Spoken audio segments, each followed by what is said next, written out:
Olá, amigos. Eu sou Sara Alvim e hoje gostaria de conversar com vocês sobre o perdão e o auto-perdão. Um tema aparentemente simples, né? A gente aprende que perdão é ser bom com alguém ou com algo, é ter benevolência, mas na prática é muito mais complexo.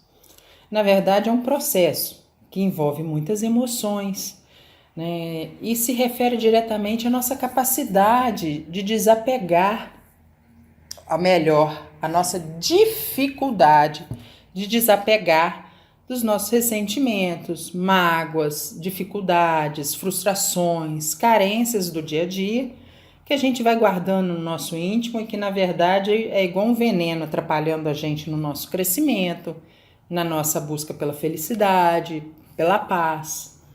Então, o perdão, ele não tem nada a ver com esquecer, muito menos com conivência, aceitar o que está errado. Perdão, na verdade, é você devolver o mal que lhe fazem com o bem. É você não desejar o mal para o outro de volta, né? É não estar contra o outro que te ofende. Já esquecer é algo bem diferente. É um processo que demanda tempo. Eu gosto de dois exemplos importantes aqui, de dar dois exemplos. Primeiro, a questão da conivência, é não concordar com o que te ofende. Não quer dizer que você aceitou. Um filho, que a gente geralmente trata com todo carinho, né? E ele, vamos supor que o meu filho está me respondendo sempre com ingratidão, com grosseria, com aspereza, brutalidade, né? Não é normal. Aliás, não é questão, não seria normal. Não é natural uma pessoa que foi amada, esperada, ser agressiva. Mas eu, como mãe, não quer dizer que eu concorde com o que ele está fazendo. Mas eu não posso deixá-lo agora. Eu não posso fingir que não está acontecendo nada e excluir meu filho. Ele é meu filho. Eu tenho mais do que nunca que estar com ele, porque ele não está, ele está doente. Um rapaz que recebe o bem e quer devolver com brutalidade, não, ele está doente, precisando da minha ajuda. Mesmo porque é minha responsabilidade.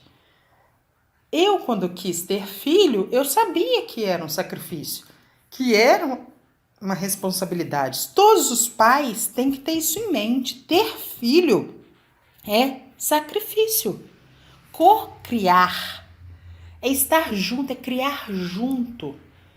Entendeu? E é passar pelos momentos difíceis também. Esse é um exemplo que não é conivência, é não aceitar, mas é não estar contra quem te ofende. O outro exemplo é do esquecimento. Uma mesa rústica sem, vamos supor, sem brilho, né? Sem revestimento de brilho e tal. Vou fazer um trabalho, eu tenho essa mesa, eu vou fazer um trabalho manual ali em cima com um canivete ou um estilete e aquilo escapole da folha de papel e bate na mesa e faz um arranhão. Imediatamente na hora eu posso me arrepender, mas não vai fazer o risco sumir. Não vai sumir. Aquilo só vai sumir, aquele risco, no dia a dia, com a limpeza da mesa, com outros riscos vão surgindo ali, um pozinho vai se acumulando ali de madeira, pode ir tampando, daqui a uns tempos eu não vou conseguir nem ver que aquela mesa foi riscada. Isso é um processo de esquecimento, é um processo, leva tempo. Então nós não podemos nos cobrar nesse sentido. Sentir raiva quando alguém nos machuca, nos ofende, natural. Muitas vezes é bom até para a gente liberar as emoções, né? Mas não podemos é guardar. Só faz mal, só nos intoxica. Então, o ato de perdoar, a gente pode falar que é não conservar o ressentimento. A própria palavra fala ressentir, ou sentir de novo. Vamos imaginar assim, você trabalha num lugar que você precisa ficar muito tempo em pé. Então, no sábado, no dia que você não trabalha, você saiu, foi numa loja, comprou um sapato caro, daqueles próprios para trabalhar de forma confortáveis, macios. E quando você se aprontou na segunda-feira, todo bonito para sair, fora de casa você pisou no montinho de fezes do cachorro da sua vizinha, que ela insiste em levar para passear na frente da sua casa e não catar as fezes. Isso é uma coisa muito comum hoje em dia, né? O que você vai fazer? Você vai pegar o seu sapato, vai voltar ele para a caixa do jeitinho que ele tá, sem limpar nem nada. De vez em quando você vai fazer, hoje eu tô a fim de lembrar o que aconteceu naquele dia. E vai sentir aquele cheirinho? Claro que não, né, gente? Espero que não, claro. Então, perdoar é a gente não guardar esses sentimentos. É dar o direito do outro ser como é. E atuar de acordo com o ponto de vista dele. A vizinha não vai mudar. Ela pensa que para ela que tá certo, ela não vai mudar. Agora a gente, nós temos o dever, não é só a oportunidade, não. O dever de sermos melhor, de mudarmos sempre para melhor, de mudarmos sempre para melhor. Quando a gente perdoa, a gente abre espaço para fazer. É como se a gente abrisse espaço para o divino mesmo em nós. É como se nós nos conectássemos com Deus. O perdão é libertador. Ele beneficia muito mais a quem perdoa, porque aí a gente não sofre quando a gente relembra o fato, né? Então fica claro que a gente evolui à medida que a gente não vai agredindo o nosso irmão, né, o nosso semelhante. Mesmo que em resposta a atitudes ruins deles, que nos ofenderam, que nos prejudicaram. Que a gente deve buscar sempre mesmo nos elevar, crescer no amor, para que a gente possa sempre estar vigilante, perseverante no bem. Porque não é o ato em si, e sim a forma como a gente recebe, ou melhor, como a gente do outro. Quando a gente está bem com a gente mesmo, muitas das vezes a gente nem sente que agressão, que foi agredido. Você está bem consigo mesmo. Um exemplo disso é os 2 monges no Roseral. Estavam eles cuidando das rosas e um monge furou o dedo numa rosa. Imediatamente ele falou assim, eu te perdoo, olhando para a rosa. Passou um tempo, o outro também furou o dedo. Esse diferente, ele já falou assim, olha, nada a perdoar. Quando eles acabaram o trabalho deles, eles foram conversar com o mestre e perguntaram ao mestre qual que estava certo, o que perdoou a rosa ou o que falou que não tinha nada a ser perdoado. E o mestre respondeu o seguinte, olha, o que falou que não tem nada a ser perdoado. Porque não foi a rosa que furou vocês, as rosas que furaram vocês, e sim vocês que por imprudência se deixaram furar. A culpa não foi da rosa, né? Vocês se permitiram furar. Então, gente, é importante a gente lembrar, depois do amor, o perdão é a base de todas as coisas. Quando a gente ama incondicionalmente, quando a gente coloca o perdão, o amor na frente, né? Sem julgar, sem esperar nada em troca, independentemente do que o outro faz com a gente nem sente ofendido, muito menos prejudicado, muito menos necessidade de perdoar, né? Tudo depende de como a gente recebe a agressão. Então, gente, a gente deve, assim, estar sempre disposto a ser o primeiro a querer perdoar, ser o primeiro a querer conviver em paz, né? Em direção a esse ato de amor, seja com pessoas, seja na família, seja com amigos, no trabalho, instituições ou a nós mesmos. Aliás, a pessoa mais difícil de perdoar somos nós mesmos. Por quê? Porque a gente passa o tempo todo conosco. Nós olhamos no espelho, quem que a gente encontra? Nós mesmos. Nós acordamos, encontramos com nós mesmos. Não tem como fugir. Então, eu gosto muito de lembrar daquela passagem de que Jesus foi questionado por um senhor da lei sobre a lei do reino dele. E ele fala assim, olha, a primeira lei é amar a Deus sobre todas as coisas. E a segunda é amar ao próximo como a ti mesmo. Então, primeiro nós temos que nos amar, até para sabermos como amar o próximo. Então, nos perdoar, para a gente aprender a perdoar a gente mesmo, que é a tarefa mais difícil e mais importante. Difícil porque a gente não pode mesmo fugir de nós mesmos. Então a gente tem que aceitar os nossos limites, deixar o perfeccionismo de lado, aí tá os julgamentos, olha eles aí de novo, né? A gente não deve, nem pode esperar que o outro faça algo por nós, algo que cabe a nós mesmos. O outro pode me perdoar, mas se eu não me perdoei, se eu não gosto de mim, não adianta. Um exemplo que eu gosto de, o que eu penso que a gente tem que fazer, né? E os estudos indicam que nós temos é que crescer nas nossas atitudes. Crescer no seguinte sentido: a criança, ela não consegue adiar o seu prazer imediato.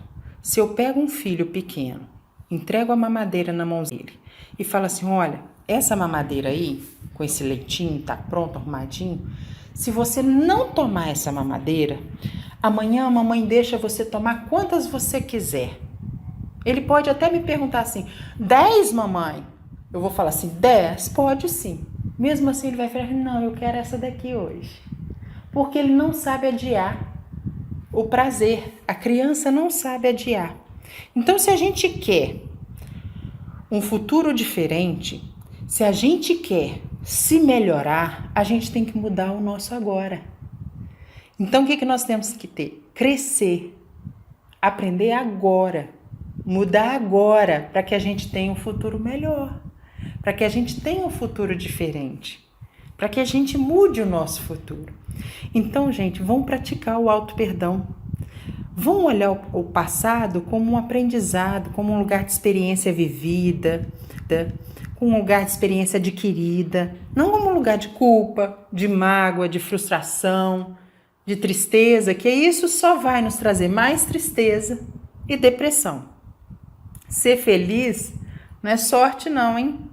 É um resultado do nosso esforço e trabalho. É uma conquista pessoal, ok? Muita paz, muito amor, muito auto-perdão. Um abraço para vocês. Bom, pessoal, esse foi o áudio da Sara sobre auto-perdão. Então vamos fazer uma recapitulação das principais lições dessa aula.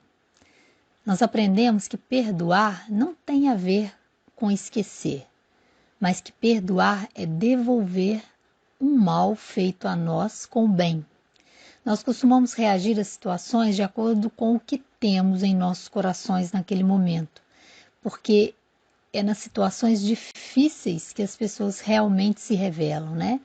Então a gente sempre deve se perguntar: isso me leva para onde eu quero chegar? Aprendemos também que perdoar não significa esquecer. Mesmo não concordando com algo que uma pessoa fez, você ainda assim pode amá-la e ajudá-la a se encontrar. Aprendemos também que o esquecimento é um processo. Portanto, vamos dar tempo ao tempo, né? Amar e perdoar não significa estar de acordo. Significa, por exemplo, aceitar o outro da forma que ele é e amá-lo por isso. Aprendemos que temos o dever de nos mudarmos para melhor. Porque se melhorarmos a nós mesmos, melhoramos o mundo à nossa volta. Abrimos espaço para o divino em nós. E o perdão, no final, beneficia mais quem perdoa do que quem é perdoado, porque é parte essencial do nosso processo de evolução. No entanto, às vezes pode ser difícil perdoarmos a nós mesmos, ou até mesmo não aceitarmos as coisas da forma como elas acontecem. Devemos perceber que as coisas acontecem sempre da forma que deveriam ter acontecido e que não poderia ter sido de outra maneira. O que podemos fazer a partir disso? Escolher a forma como vamos reagir. Esse é o nosso dever. Afinal, se queremos um futuro diferente, temos que mudar o nosso agora. Precisamos ver o passado como um lugar de aprendizado e não como um lugar de ser feliz só depende de você mesmo. Então a Sara deixou para vocês uma meditação que desenvolve a partir do entendimento e da concentração o auto-perdão, o auto-amor.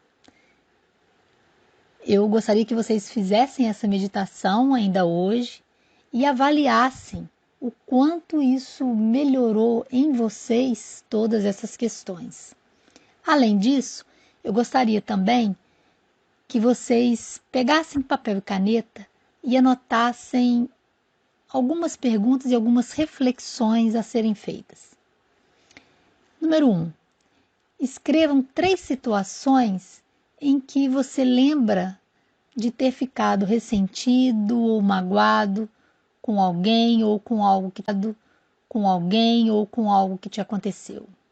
Escreva também 3 situações que você deveria ter perdoado alguém, tratado de forma mais atenciosa e não tratou. Escreva também 3 situações em que você foi capaz de agir da forma correta, com serenidade e tratou com atenção e perdão a forma como o outro se comportou. E número 4 e último, eu quero que você visualize essas situações e pense por uns 5 minutos o que poderia ter sido diferente em cada uma delas. Somente quando paramos para refletir no que aconteceu é que podemos extrair as melhores lições. A partir daí, corrigimos nossos erros e espalhamos para o mundo os benefícios. Então, meus amigos, respondam essas perguntas, façam essas reflexões e ouçam essa meditação do auto-perdão, do auto-amor, para que a gente complete esse dia de maneira muito positiva. Espero que vocês tenham gostado da aula de hoje, que vocês façam os exercícios e amanhã esperamos vocês para a aula da Adriana Muratori sobre como podemos manter a serenidade mesmo que estejamos em tempos difíceis. Até mais!